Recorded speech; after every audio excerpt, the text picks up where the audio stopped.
Good morning, grade 7 students, and welcome to another English lesson. For today's lesson, we will go through the lesson 2B, grammar plus listening. Now let's have a look at today's learning objectives. So by the end of this video, you will be able to first differentiate between the use of can and could in affirmative, negative, and question forms. Second, use adverbs of manner correctly. And finally, locate specific information after listening to a dialogue between two friends. So, get your books and open your student book page 25 and your workbook page 26 and 27, and let's start. First of all, let's look at using can or could. Have a look at the sentences in your student book page 25. Read the examples below and tell me which dialogue refers to present simple. How does the verb change in the second dialogue? Match the dialogues with the phrases A and B to find out what do, can, and could express in dialogues 1 and 2. Here, ability means physical or mental power to do or accomplish something. Make sure that you pay attention to the time expressions in each sentence. So now, take a few minutes to complete this exercise. Alright, let's check our answers. 1. A. Mark is 4 years old now. Can he write? B. No, he can't, but he can read. When is the action happening? Is it in the past or the present? The time expression here is now, so it's the present, of course. This means that the correct answer is A. Ability in the present. Moving on to the second dialogue. 2A. Could you ride a bike when you were 5? B. No, I couldn't, but I could paint. The action happened in the past, so we use could to express ability in the past. So we use can to express ability in the present, while we use could to express ability in the past. So what's the rule of can and could? Let's first have a look at affirmative sentences. Read the following example. I can ride a bike now. So we start our sentence with a subject, then can, and then we put the verb in base form. The rule is the same for could as well. I could skate when I was 5 years old. We start the sentence with the subject, then could, and then verb in the base form. Here, verb in the base form means we do not make changes to the verb. As for negative sentences, let's read the first example. I can't ride a bike now. We start the sentence with the subject, then we add cannot or can't, and then again the verb is in the base form. As for could, read the following sentence. I couldn't skate when I was 5 years old. Again, we start the sentence with the subject plus could not or couldn't plus verb in base form. And finally, what's the rule for can and could when asking questions? Let's start with can. As you can see from the first example, can you ride a bike? We start the sentence with can plus subject plus verb in base form. It's the same rule for could. Could you skate when you were 5 years old? We start with could plus subject plus verb in base form. Alright, now that we know the meaning of can and could, when to use them, and the rule as well, let's start practicing. In your student book, page 25, let's work on exercise B. For this exercise, you need to circle the correct options. In this exercise, please make sure that you pay attention to the time expression in the sentences to answer correctly. Let's do the first one as an example. Could your dad rollerblade when he was young? When did the action happen? That's right, when he was young. So this means that the action happened in the past. So the correct answer here is could. Pause the video and complete the exercise. Are you done? Let's check the answers. 1B. Yes, he can or could, but he can't or couldn't rollerblade now. For the first part of the sentence, we are still talking about your dad when he was young. So the answer here is could. As for the second part, we have the time expression now. So the correct answer here is can't. Sentence number 2. The climbers didn't reach the top of the mountain yesterday because they can't or couldn't continue. They were tired. When did the action happen? That's right, yesterday. So if your answer here was couldn't, then you are correct. Number 3A. I need help with my Spanish. Can or could you speak Spanish? If your answer here was can, then you are right. The answer to this question should also be in the present simple. No, I can't or couldn't, but my brother can or could. So, what do you think the answer here is? Excellent. I can't, but my brother can. A. Really? B. Yeah, he can't or couldn't speak Spanish 2 years ago, but he studied in Spain for a year. Since it was 2 years ago, then the correct answer here is couldn't. Great, dear students. Let's move on to the next exercise. In your workbook, page 27, you are going to look at the pictures and then you are going to write sentences using could as in the example. Let's take a look at the example here. First, you should look at the pictures. The first picture shows a boy not being able to build a house using building blocks. And the second picture shows a man happy with the house that he built. Pay attention to the time expressions too. Look at the prompts here and form the sentence. So, Joe couldn't build houses when he was young, but now he can. Pause the video and complete the exercise. Good luck. Are you done? Let's see how well you did in this exercise. Number 2. People fly other places. The first picture is in the 19th century and the second picture is now.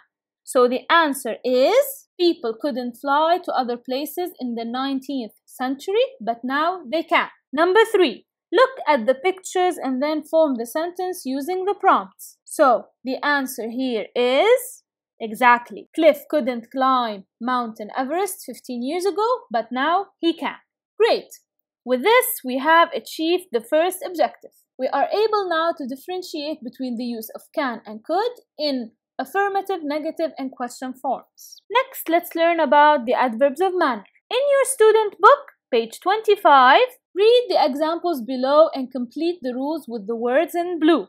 Which words are adjectives and define noun? Which words describe the men in the sentences? And which words are adverbs and they describe how something happens? So which words describe actions? Please try to think of the answer. Okay, so the adjectives that define nouns are careful and good. These two adjectives describe people in these sentences. As for carefully and well, they are adverbs that describe how something happens. So, we are describing how Mike climbs and how Khalid drives by using these adverbs of manner. So, again, adverbs of manner describe how something happens. Now, how do we form adverbs of manner? Let's find out by reading this table. Number 1. We form most adverbs of manner by adding ly to the adjectives. So, we have the adjective quiet, and to make it an adverb of manner, we add ly. It becomes quietly. It's the same case for careful. We add ly, and the adjective of careful becomes the adverb carefully. Number 2. Adjectives ending in a consonant plus y, drop the y and take ily. So here, easy. To change it into an adverb, we remove the y and add ily to become easily. Number 3, adjectives ending in le, we drop the e and take the y. So here, terrible, to change it into an adverb, we remove the e and we put y only. You can always go back to your student book, page 68, to revise the grammar again in the grammar reference part. Now, something to always keep in mind are the following irregular adverbs. Make sure that you always remember that the adjective good becomes well. We do not make changes for the adjectives fast, early, late, and hard. As adverbs, they stay the same. Alright, let's practice adverbs of manner. In your student book, page 25, complete the sentences, use the adjectives in brackets to form adverbs. Let's do the first one together as an example. Buthaina always speaks to her parents, and we have the adjective polite. So in this sentence, we are describing how Buthaina speaks to her parents. So the adverb here is politely. Please pause the video and complete the exercise. Okay, let's complete this exercise. Number 2, this activity isn't difficult. I can do it, and we have the adjective easy. Again, when we have an adjective ending with Y, we drop the Y and we add ILY. So the answer here is easily. Number 3. Hassan takes nice pictures. He can use a camera, and the adjective here is good. The adverb of good is well. And finally, number 4, we walked through the forest. The adjective here is slow. So if you have answered slowly here, then you are correct. Now let's work on more exercises in your workbook. In page 26, you have to complete exercise C. All you have to do here is to write the adverbs. So for example, the adverb of quick is quickly. Pause and complete the exercise. Okay, now check your answer and make sure that you have copied the correct answers in your workbook.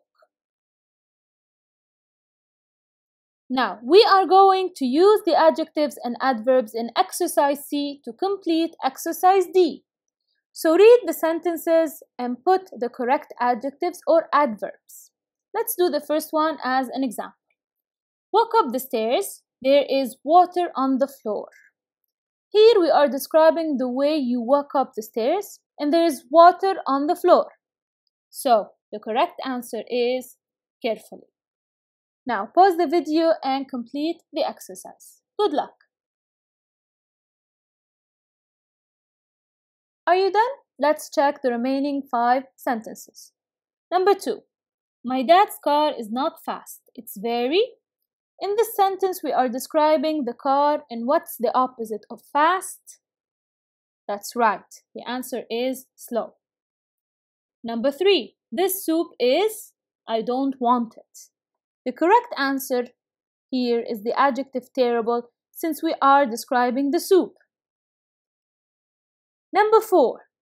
Jenna did not want to be late for school, so she walked. How did Jenna walk to school so she's not late? That's correct. Quickly. Number 5. Bob is always for school. Yes, Bob is always late for school. And finally, I think physics is, but chemistry is hard. What is the opposite of hard? Excellent. I think physics is easy. Great, we have achieved the second objective. We have learned about adverbs of manner and practiced them, so we can use the adverbs of manner correctly now. The last thing that we need to work on, dear students, in today's lesson is the listening task.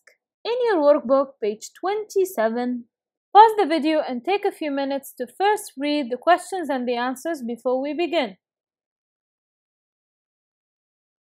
Are you ready? Let's start. Workbook 2B. G. Listen to a dialogue between 2 friends and answer the questions. Choose A, B, or C. Then check your answers with a partner. My Uncle Mike just got home from an expedition to Mount Everest. Cool. Your uncle is very active and does lots of sports. He taught you how to skateboard and how to rollerblade, right? No, that was Uncle James. Uncle Mike doesn't know how to skateboard, but he taught me how to swim. So, he can swim and climb well. Did your uncle reach the top of Mount Everest? Yeah, he did. He's an excellent mountain climber. And how many days was his expedition? A week? Well, it usually takes a mountain climber about 8 weeks to do this expedition. 8 weeks? That's a very long time. Yeah, but my uncle was there for 10 weeks. It was very difficult, you see. And tiring. Yes, he wanted to travel to China or India after the expedition because they are near Mount Everest. However, when he climbed down, he was so tired that he decided to come straight home. What an experience. Alright, question 1. What can Uncle Mike do well? The correct answer here is, of course, swim, since Uncle James is the one who can skateboard and rollerblade. Question number 2. How many weeks was Uncle Mike on his expedition? That's right. The answer is C, 10 weeks. Finally, where did Uncle Mike go after the expedition? So yes, he wanted to go to India or China, but he was so tired that he decided to come straight home. Excellent. We have achieved the third objective. We have located specific information after listening to a dialogue between two friends. Thank you so much for watching. Have a great day and stay safe.